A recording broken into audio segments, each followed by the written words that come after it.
Hey there, X-Men fans. It's time for the very last figure in this wave. This is the Hasbro Marvel Legends Juggernaut Build-A-Figure. Let's put him together.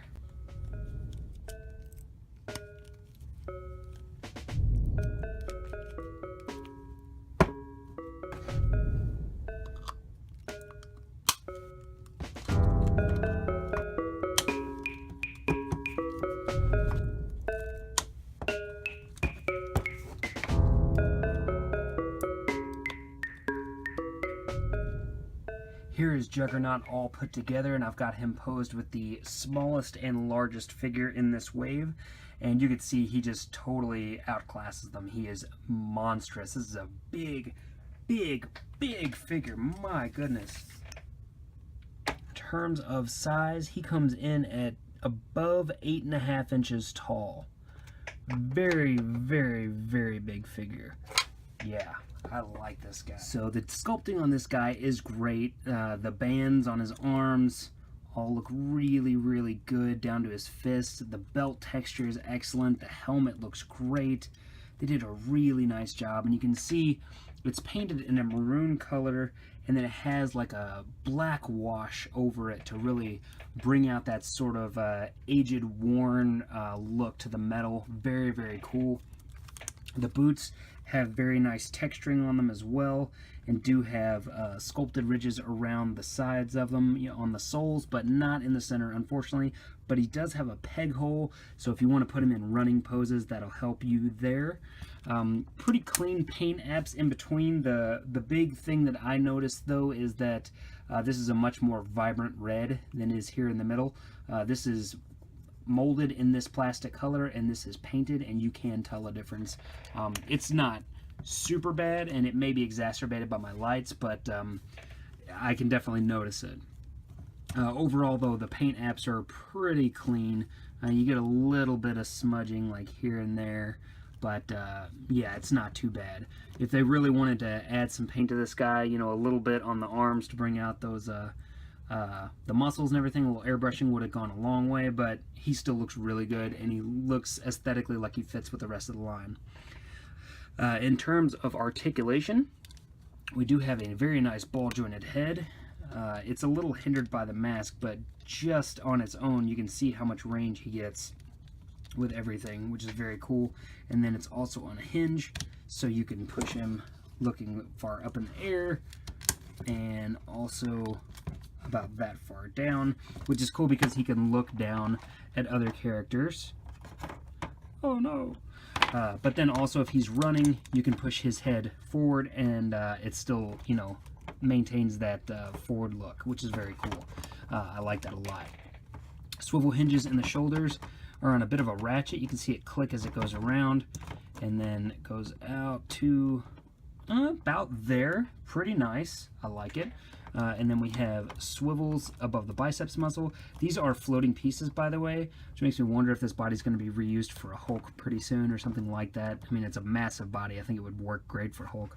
We got a hinge in the elbow that seems to be a little less than 90 degrees, but it may just be because that band doesn't allow it to get all the way there.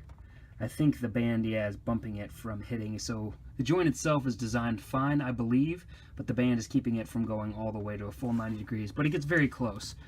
We have swivel hinges in the wrists, go in and out, and all the way around. A very nice hinge joint in the midsection, very far forward, again for those looking down poses, and about that far back, so not a ton back, but some. And we've got swivel all the way around. Again, you kind of feel that ratchety type of feeling when you turn the joint.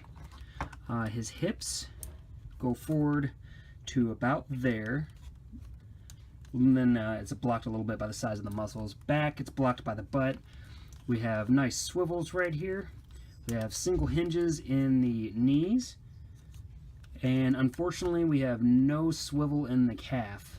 Which I think is a bit of a letdown considering how much you'll really want to pose this guy on one leg, and it might be a little difficult without being able to balance that foot a little bit better, but to help make up for that, they do have a nice big hinge and swivel joint in the foot so that he can at least balance left and right. So you can put him in a pretty wide stance and turn his feet out, and he's going to stand up okay. It's just whenever you start kind of like turning his legs and stuff, then it would help a little bit if you had swivels to help balance him out. But yeah, altogether not bad at all. Now this guy is included as the Build-A-Figure.